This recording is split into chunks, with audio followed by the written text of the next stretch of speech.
ఒకనాడు రాజశేఖర మహారాజు తన మంత్రులు పరివారంతో సహా వేటకు బయలుదేరాడు. ఆ రోజు ఎన్నడూ లేని విధంగా మనసు ప్రశాంతంగా ఉండడాన్ని, హృదయం సంతోషంతో నిండి ఉండడాన్ని గ్రహించాడు. మహామంత్రి, నేటి ఉదయం నుండి నా చుట్టూ అన్ని శుభశకునాలే కనిపిస్తున్నాయి. నా జీవితంలో ఏదో మంచి జరగబోతున్నట్లు, హృదయంలోని శోకం మొత్తం తొలగిపోనున్నట్లుగా అనిపిస్తుంది.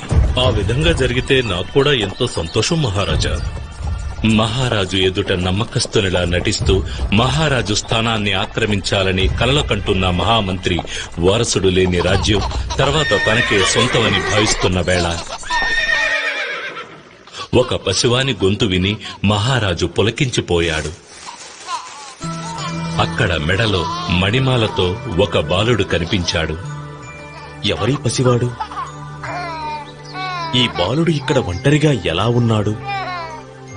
మానవ సంచారమే లేని ఈ అటవీ ప్రాంతంలో ఈ బాలుణ్ణి ఎవరు వదిలి వెళ్ళుంటారు?